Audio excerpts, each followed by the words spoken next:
할렐루야. 네, 반갑습니다. 저 아시나요? 네. 10월 8일 날 부임한 이성욱 목사입니다. 10월 8일 날 부임. 네, 감사합니다. 네네네. 네. 이렇게 격하게 환영해 주시니까 제 몸둘 바를 모르겠습니다. 10월 8일 날 부임했고 지난 주일 날 또 이제 추수감사절 지내고 그 전에 이제 특세하고 하면서 막 정신없이 한 2주가 금방 간 것 같아요. 근데 그럼에도 불구하고 하나님께서 은혜를 주셔서 나름 제 스스로 평가하기를 잘 적응하고 있다 생각이 되고 있습니다. 앞으로 만날 때마다 좀 되게 친하게 여겨주시고요. 혹여나 뭐 배고프시면 오셔서 같이 식사 요청하시면 제가 언제든지 식사 사드리겠습니다. 네. 한 번에 몰려오시면 안 되고요. 최대 한 3명. 한 번에 너무 지출이 크면 안 되니까요. 예. 우리는 오늘 말씀 가지고 우리가 감사로 제사 드리자라는 제목으로 이제 말씀 전하려고 합니다. 아까도 말씀드렸지만 우리가 지난주일 추수감사주일로 예배를 드렸습니다. 매년 돌아오는 추수감사주일인데요. 여러분들 어떻게 보내고 계십니까? 추수감사절뿐만 아니라 뭐 성탄절이라든지 뭐 부활절 이런 것들 보통은 이제 평범하게 우리가 감사절, 맥주 감사절도 있고 추수감사절이 있는데 평범하게 살다가 감사주일이 되면 어디 보자, 내가 감사할 게 뭐가 있었더라 하고 이제 막 곰곰이 막 그때 가서 이제 생각하시는 분들 혹시 없나요? 감사할 조건을 그때 찾고 그동안 하지 못했던 밀렸던 감사를 그때 하는 경우가 저입니다. 저뿐만 아니라 많은 분들이 또 그렇게 하지 않을까 생각이 되는데 이것은 추수감사절일 뿐만 아니라 매년 돌아오는 절기가 그래요. 사실 우리는 어떤 절기를 지킬 때에 그 날만 기념하는 것이 아닙니다. 매번 기념하고 지켜야 하는 것이지만 우리가 자주 잊어먹기 때문에 특별히 하나님께서는 이 절기를 통해서 이스라엘 민족들이 그것을 계속해서 기억하게 하셨습니다. 그리고 각 절기마다 사실 하나님께서 우리 구원과 관련된 그 내용이 잘 담겨 있는데요. 오늘은 시편 말씀을 통해서 감사로 제사 드리자라는 말씀을 전하려고 할 때 오늘 읽은 그 시편 50편 23절처럼 시편 50편의 결론은 딱 이겁니다. 감사로 제사를 드리자. 감사로. 그런데 감사로 제사를 드려야 하는데 우리가 그렇게 하기 위해서는 이 시편 전체적으로 1절부터 사실 쭉 읽어봐야 되는데 시간이 제가 좀 이렇게 1절부터 23절까지 다 읽게 되면은 여러분이 읽다가 지칠 것 같아서 딱 23절만 한 절만 제가 이제 읽은 겁니다. 그렇지만 이따가 우리가 쭉 말씀을 볼 때에 전체적으로 좀 이제 훑어보려고 해요. 그런데 이제 그렇다고 한다면 이제 1절부터 23절까지 먼저 하나님이 어떤 분이신지 그 대상을 알아야 할 것을 이 시편 저자는 말씀을 하고 있는데 이 결론을 내리기 위해서 50편 1절에서 6절 보게 되면은 하나님에 대해서 이 저자는 언급을 합니다. 하나님이 어떤 분이신가? 하나님이 어떤 분이신가? 우리 늘 고민해 봐야 돼요. 하나님에 대해서 누군가 얘기를 했을 때에 내가 믿는 하나님이 어떤 분이신가? 알고 있어야 되고 그 하나님을 전할 수 있어야 되는데요. 오늘날 교회에 다니는 많은 사람들이 사실 내가 무엇을 섬겨야 하는지 어떤 분을 섬겨야 하는지 잘 모르고 다니는 경우가 많습니다. 실제로 그렇습니다. 직분 상관없이 신앙의 연차 상관없이 내가 무엇을 믿는지 누구를 섬기는지 모르고 교회를 다니는 경우가 많이 있어요. 교회에 나오지만 목적이 하나님을 섬기는 것이 아니라 사람들을 만나기 위해서. 특히 청년 때에는 그런 분들이 여기는 없겠지만 간혹 이성을 만나기 위해서 또 다른 이성을 만나기 위해서 이렇게 오는 경우도 있습니다. 뭐 그것이 나쁘다라는 것이 아닙니다. 그렇지만 그 목적이 최종적인 목적은 우리가 하나님을 섬겨야 하는 데 있어야 되는데 그것이 아닐 경우가 있다라는 것이죠. 또 어떤 사람은 교회에는 나오지만 왜 나오냐? 안 나오면 뭐가 찜찜하니까. 부모님이 신앙을 갖고 계셔서 나도 같이 교회를 나오게 됐는데 교회 어려서부터 이제 세뇌가 당한 거예요. 세뇌를 당해서 교회 나가야지. 안 주면 너 교회 안 나가면 하나님 벌하셔. 막 이런 것 때문에 괜히 안 나가면 뭐가 찜찜해. 그래서 이제 나오는 분들이 있죠.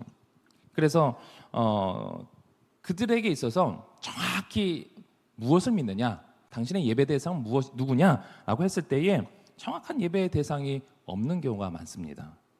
대상이 있다면 사실 그 대상은 자기가 만들어 놓은 우상일 확률이 높아요. 내가 간절히 기도하면 응답하시는 분, 내가 교회에 나와 주면 해를 끼치지 않는 분, 내가 헌금을 드려주면 복을 주시는 분, 안 드리면 해를 끼치는 분, 우리가 만든 우상이에요. 우리가 예배를 드릴 때는 분명한 대상이 있어야 하고 그 대상에 대해서 우리가 분명히 알고 있어야 하는데, 먼저 50편 1절 2절을 같이 한번 읽어보겠습니다. 시작. 전능하신 이 여호와 하나님께서 말씀하사 해 돋는 데서부터 지는 데까지 세상을 부르셨도다. 온전히 아름다운 시온에서 하나님이 빛을 비추셨도다. 아멘. 이 말씀은 하나님께서 온 천지 만물을 다스리시는 분이라는 거예요. 하나님 당연히 이 만물을 창조하셨고 그 만물을 다스리시는 분이라는 것입니다. 그리고 이 땅에 있는 모든 백성들을 사랑하시며 그 하나님께서는 우리를 구원하시길 원하시는 전능하신 하나님이신데요. 이어서 4절 6절 50편 4절 6절까지 읽어보겠습니다. 시작. 하나님이 자기의 백성을 판결하시려고 위 하늘과 아래 땅에 선포하여 이르시되 나의 성도들을 내 앞에 모으라. 그들은 제사로 간 이들이니라 하시도다. 하늘이 그의 공의를 선포하리니 하나님 그는 심판장이시미로다. 아멘. 그분은 또한 전능하신 그 하나님께서는 자기의 언약한 백성들임에도 불구하고 심판하시는 분이시라고 말씀합니다.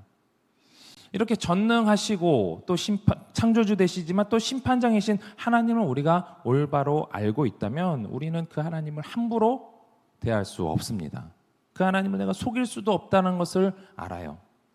그분을 온전히 인식하고 있다면 우리는 따로 이것을 지켜라 저것을 지켜라 어떤 명령이 없어도 자연스럽게 하나님께 영광을 돌리고 예배를 드리게 될 것입니다. 그런 하나님께서 백성들에게 말씀하시는데 크게 두 대상에게 말씀하고 계십니다. 이런 대상, 저런 대상, 이 두 대상의 부류가 있다라는 것인데요.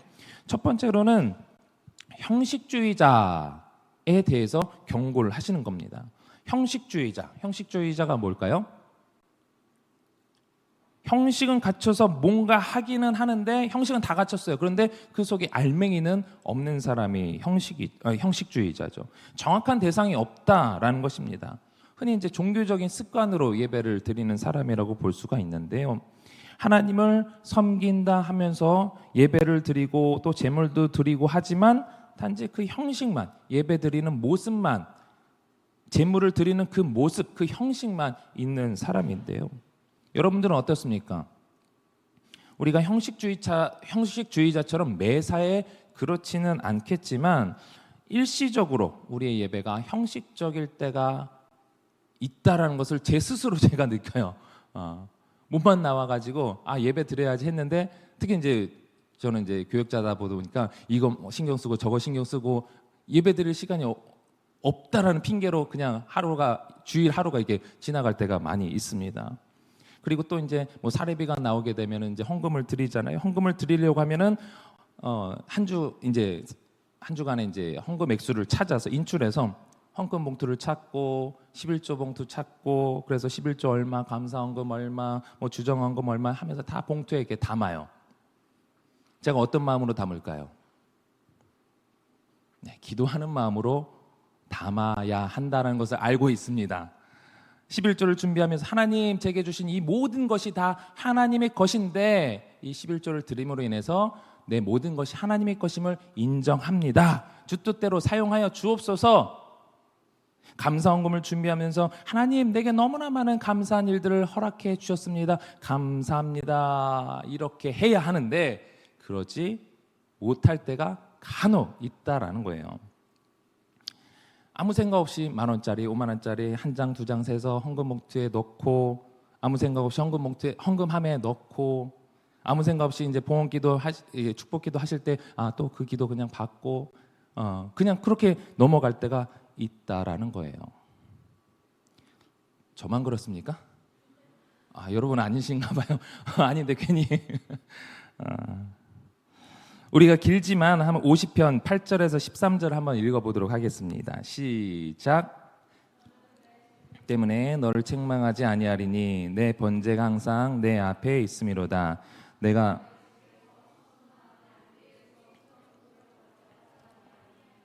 이는 삼림의 짐승들과 못산의 가축이 다 내 것이며 산의 모든 새들도 내가 아는 것이며 들의 짐승도 내 것이미로다. 내가 가령 줄여도 내게 이르지 아니할 것은 거기에 충만한 것이 내 것이미로다. 내가 수소의 고기를 먹으며 염소의 피를 마시겠느냐. 네. 무슨 말씀입니까?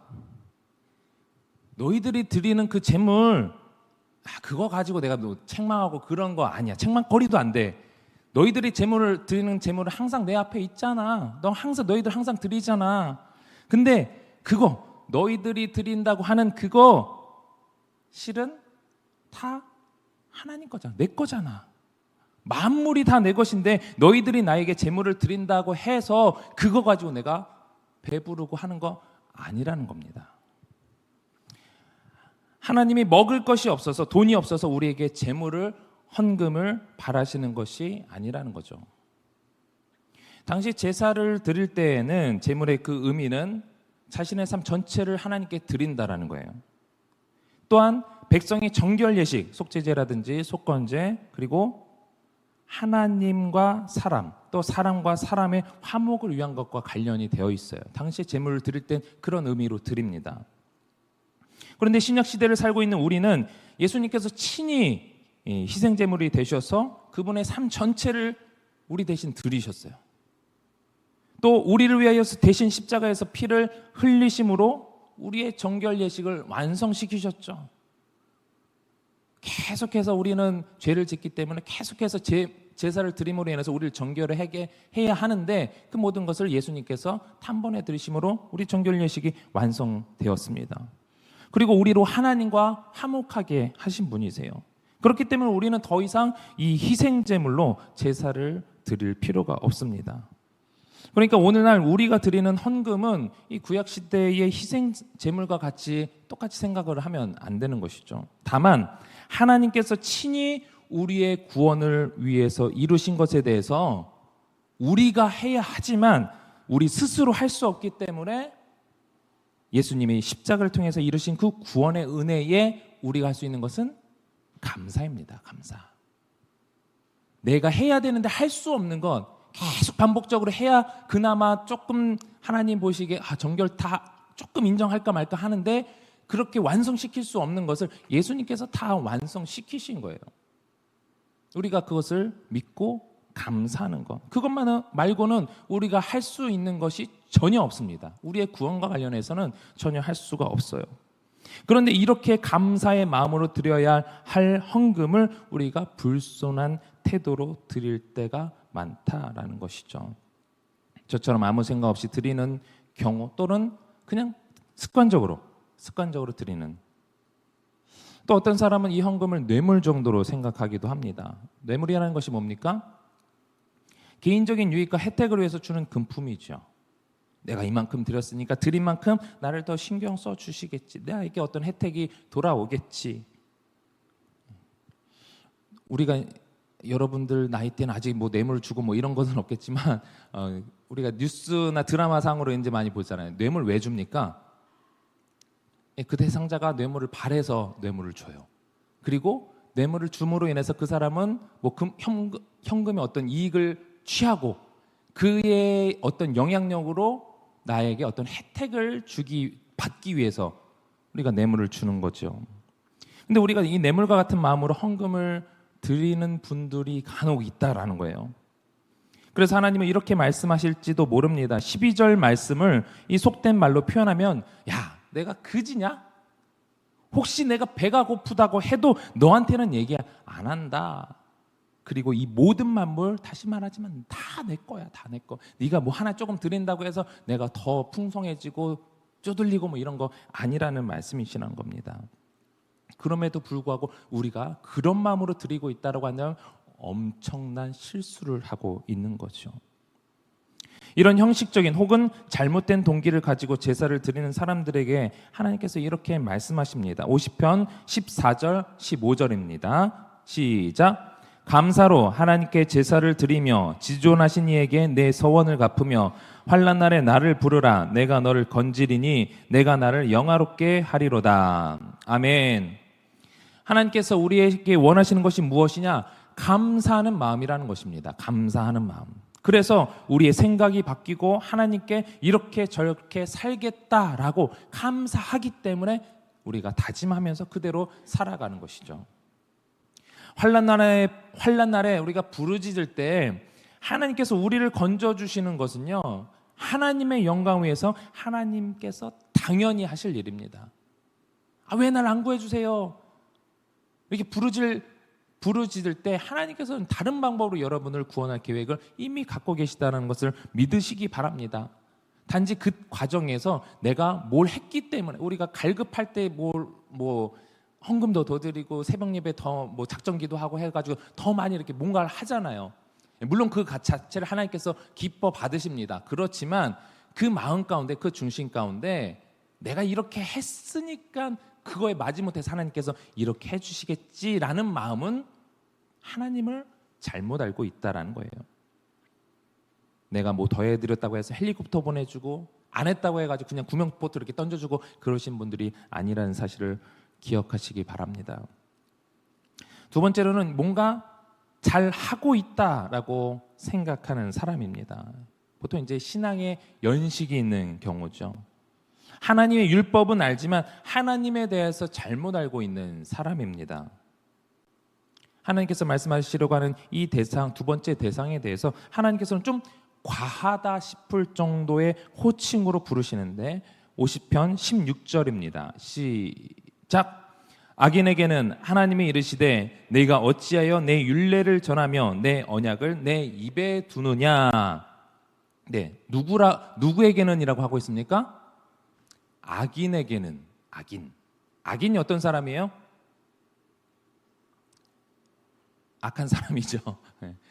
악인에게는 하나님이 이르시되 내가 어찌하여 내 율례를 전하며 내 언약을 내 입에 두느냐. 이 악인이 뭘 하고 있어요? 이 악인이 하나님의 율법을 전한대요. 이 악인이 그 언약을, 하나님의 언약을 그 입에 두고 있다라고 합니다. 그 언약이, 율법을 전하는 사람이 누구예요? 하나님 말씀을 알고 있는 사람이에요. 알고 있는 사람인데 뭐라고 하나님 부르십니까? 악인이라고 부르시는 겁니다. 뭔가 잘 하고 있다라고 생각하는 사람들인데 하나님을 알고 있는 이 사람에게 악인이라고 부르신다는 것. 마태복음 7장 22절 23절을 읽어보겠습니다. 시작. 그날에 많은 사람이 나더러 이르되 주여 주여 우리가 주의 이름으로 선지자 노릇하며 주의 이름으로 귀신을 쫓아내며 주의 이름으로 많은 권능을 행하지 아니하였나이까 하리니 그때에 내가 저희에게 밝히 말하되 내가 너희를 도무지 알지 못하니 불법을 행하는 자들아 내게서 떠나가라 하리라. 아멘. 율법을 알고요, 복음을 전하면서 이적을 행하기도 하는데 정작 하나님을 아버지로, 예수님을 나의 구주로 받아들이지 않는 거예요. 주여 주여 하지만 그 중심에는 주님이 아니죠. 아버지가 아니라는 거예요. 오늘날에 우리는 신앙의 연륜이 있을 때 이런 마음이 들기가 쉽습니다. 내가 예수님 믿은 지 10년이 됐어, 20년이 됐어, 아니 어려서부터 믿었어. 신앙의 연륜이 생기고 어렸을 때부터 또 이제 말씀 많이 외우잖아요. 그것을 내가 알고 있다라고 생각할 때, 또 신앙의 경험이 집사가 되고 뭐가 계속해서 우리가 무언가 어떤 위치에 있을 때 오직 예수님만 의지하는 것이 아니라 내 생각과 내 경험을 의지하게 되는 것이 우리들입니다. 저는 이제 찬양팀을 또 이제 많이 인도를 해봤긴 했는데 찬양팀 할 때도 참 위험해요. 예. 찬양하다 보니 내가 지난주에 이렇게 했으니까 내가 지금까지 5년 10년 해온 짬밥이 있는데 오늘도 이렇게 하면 되지. 네. 은혜 받아요. 성도분들은 은혜 받아요. 근데 내가 은혜 받지 못할 때가 있어요. 하나님은 아세요. 하나님은 성경을 잘 알고 하나님의 뜻이 무엇인지 줄줄이 외우지만 정작 그의 삶에서는 그 뜻을 찾아볼 수 없는 경우입니다. 오로지 그의 입에서만 찾을 수 있겠죠. 그래서 누가 어떤 모난 행동을 하는 것을 우리가 보게 되면 그렇게 하는 거 아니야. 그렇게 하는 거 아니야. 누구한테 이제 뭐 처음 내 신앙의 연륜이 있으니까 11조 꼭 해야 돼. 11조 안 하면 안 돼. 11조 안 하면 벌 받아. 막 이렇게 내가 해왔으니까 나는 당연한데 상대방은 그걸 왜 하는지 모르는 경우가 있거든요. 그럼에도 무조건 해야 돼. 그리고 이런 일 저런 일 간섭하면서 간섭을 하는데 그 사람에게 있어서 사랑은 찾아볼 수 없는 경우가 있습니다. 그 사람이 정말 하나님의 사랑을 깨닫고 성도의 사랑을 깨닫게 하기보다는 그냥 형식만 이거 해야 돼 저거 해야 돼 형식만 남아 있다 보니까 그 사람이 왜 내가 신앙생활을 해야 되는지 내가 무엇을 믿는지 막 헷갈리는 거예요. 헷갈리다가 결국엔 나가게 되는데 왜 나가요? 사람에게 상처받아서. 사람에게. 그게 목사일 수도 있어요. 그 옆에 친한 동료일 수도 있어요. 사람에게 상처받고 나가는데 나가는 사람도 사실 왜 나가는지 몰라요. 그러면서 교회는 다 잘못됐대. 예수님에 대해서 왜 교회 안 나가냐 그랬을 때 이 사람 저 사람 문제를 삼는데 예수님 문제 삼는 사람은 제가 못 봤어요. 예수님이 잘못됐다라고 한다면 잘못됐다라고 생각한다라고 하면 그래도 그 사람은 나가도 제가 인정을 할게요. 본인이 성경을 읽어봤더니 내가 알고 있는 내가 생각하는 예수님이 아니야. 그러니까 이것은 잘못됐어 하고 나갔다라고 한다면 제가 그 사람을 인정할 수 있겠지만 대부분 나가는 사람들 보면 신앙을 버리는 사람들 보면 예수님을 믿는다고 하는 그 사람 때문에 상처를 받고 그 사람으로 인해서 그 공동체를 교회를 예수님을 평가하게 되는 것이죠. 그렇기 때문에 동시에 우리는 사실 우리가 신앙생활을 잘할 필요도 있어요. 형식적이지만 그럼에도 불구하고 우리가 신앙생활 또 바른 생활 또 섬기는 생활 열심히 할 필요가 있습니다. 그런데 사실 그렇게 중심이 없이 그런 형식은 오래가지 못하기 때문에 그렇습니다. 주어진 책임을 가지고 내가 성도를 사랑할 때에 분명한 책임을 가지고 사랑을 해야 됩니다. 주님의 사랑을 가지고 사랑해야 된다라는 거예요. 주님의 사랑 없이 이거 해야 돼 저거 해야 돼 라고 한다면 사실 그 입을 그냥 우리가 침묵하는 게 오히려 나을 수가 있습니다. 하나님 앞에 옳고 그름은 큰 문제가 되지 않습니다. 만약에 우리의 삶에 있어서의 옳고 그름에 대해서 그것이 문제였다라고 한다면 예수님께서는 세리에게 가셔서 호통만 치셨을 거예요. 야, 너 민족의 돈을 왜 등쳐먹느냐 하면서 그 세리의 잘못을 책망하셨을 거예요. 죄인들을 향하여서 가셔가지고 야, 왜 간음죄를 저질렀느냐, 너 왜 남의 것을 훔치느냐, 그 죄를 책망하셨을 겁니다. 그러나 예수님께서는 그러지 않으셨어요. 오히려 죄인들을 다 찾아가시고 그들을 긍휼히 여기셨습니다. 더 먼저 가서 품으셨어요. 하나님께서 원하시는 것이 무엇입니까? 하나님께서 값없이 우리를 사랑하신 것처럼 우리 역시 값없이 지체를 사랑하는 것입니다. 값없이 받았잖아요. 예수님의 사랑, 그 구원의 은혜 값없이 받았잖아요. 값없이 받았기 때문에 그 사랑 값없이 흘려 보내는 것, 값없이 지체를 사랑하는 것, 그것이 하나님께서 우리에게 원하시는 모습입니다. 복음서를 보면 바리새인이 나옵니다. 마태복음 16장 6절인데요. 시작. 예수께서 이르시되 삼가 바리새인과 사두개인들의 누룩을 주의하라 하시니 12절입니다. 그제서야 제자들이 떡에 누룩이 아니요 바리새인과 사두개인들의 교훈을 삼가라고 말씀하신 줄을 깨달으니라. 아멘. 이렇게 사랑 없이 정죄하는 사람의 대표로서 예수님은 바리새인과 사두개인 이 서기관을 꼽으셨어요. 그래서 바리새인을 주의하라, 서기관을 주의하라. 입만 사는 사람들, 율법은 있는데 그 사랑 없이 입만 살아있는 그 사람들을 조심하라 라고 하셨습니다. 이들의 생각에 있어서는 바리새인과 서기관과 이 사두개인들의 입장에서는 하나님을 어떻게 이해하고 있느냐? 잘못하면 하나님께서는 꾸짖으신다. 잘못하면 꾸짖으시는 하나님. 그들의 이해관이에요. 물론 이제 구약에 그런 사상들이 있을 수밖에 없는 그런 배경이 있긴 하지만 그렇게 하나님을 잘못 생각하고 있기 때문에 그들 역시 같은 마음으로 누군가 잘못하고 있을 때 청소하는 거죠. 그거 잘못됐어. 잘못됐어. 그렇게 하는 거 아니야. 벌 받아. 호통을 치는 것입니다.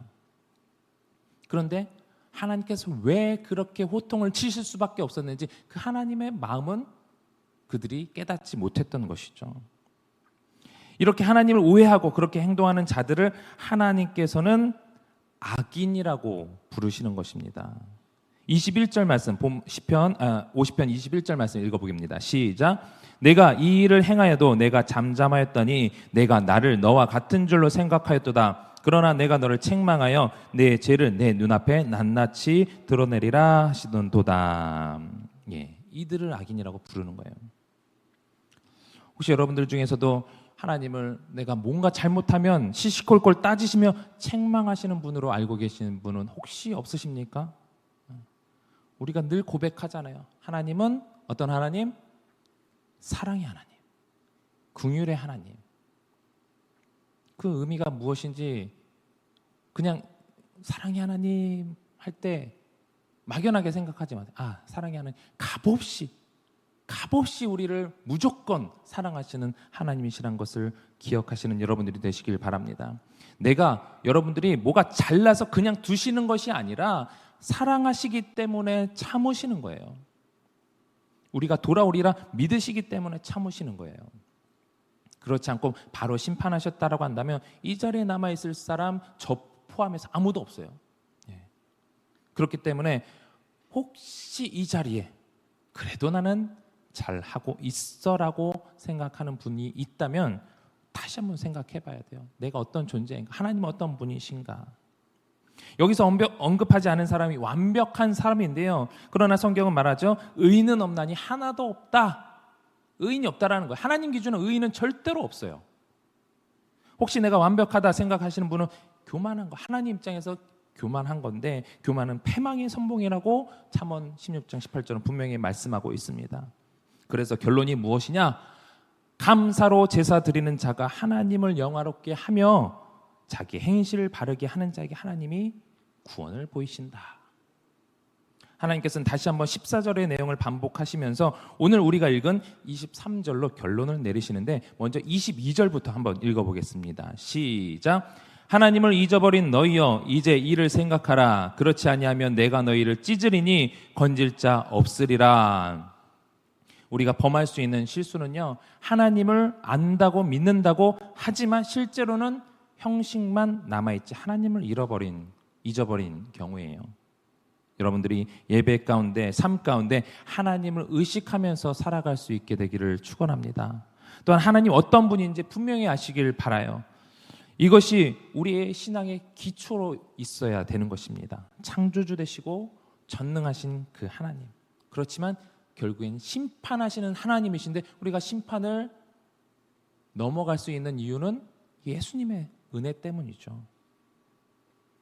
그 예수님의 은혜로 인하여서 우리가 구원을 받을 수 있는데 그 구원의 은혜에 우리가 어찌 감사하지 않을 수 있겠습니까?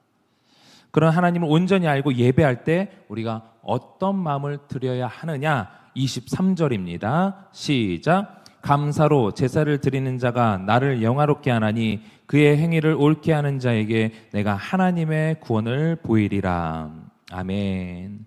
분명한 대상을 향해 감사로 제사를 드리는 것. 외형적인 감사가 아니라 진실한 감사.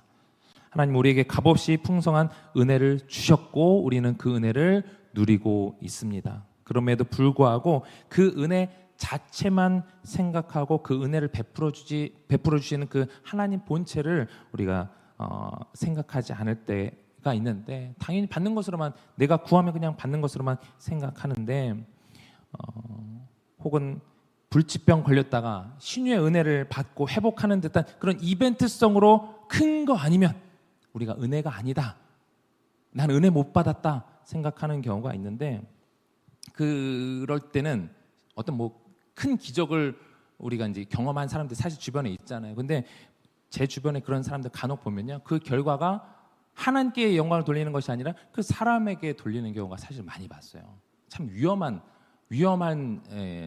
거예요. 하나님의 말씀에 근거해서 그 기적조차도 하나님께 하나님 사람을 통해서 하셨지만 그 주체는 하나님이시라는 것을 늘 기억해야 되는데, 사실 우리는 눈에 현혹되기가 쉽거든요. 그래서 그런 부분들을 사실 조심해야 됩니다. 여러분들이 하나님께서 주신 은혜에 감사해서 예배드리고 기도하고 또 자기를 부인하면서 경건의 모습으로 하나님께 나아갈 수 있는 여러분들이 되시길 바랍니다. 우리가 이렇게 감사의 표현을 할 수 있는 것조차 하나님의 은혜인 줄 믿습니다. 내가 감사합니다라고 하는 그 모습조차 하나님의 은혜예요. 참으로 감사하는 자는 만사에 하나님께 영광을 돌리는 자입니다.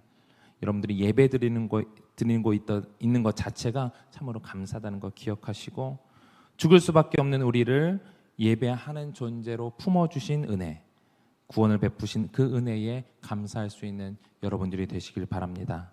그래서 이러한 감사가 단순히 입으로만 그치는 것이 아니라 우리가 삶으로 또 드리고 또 하나님의 사랑을 전파하면서 하나님을 영화롭게 하시는 삶을 사시길 바라면서, 추수감사절 지났다고 해서 우리의 감사가 끝나는 것이 아니라 우리의 감사의 대상인 그 하나님을 늘 온전히, 아까도 말씀드렸죠, 우리는 잘 잊어먹지만 그래도 계속해서 이 예배를 통해서 또 성도 간의 또 지체 간의 교제를 통하여서 하나님의 은혜에 초점을 더 둘 수 있는 여러분들이 되시길 주님의 이름으로 축원합니다.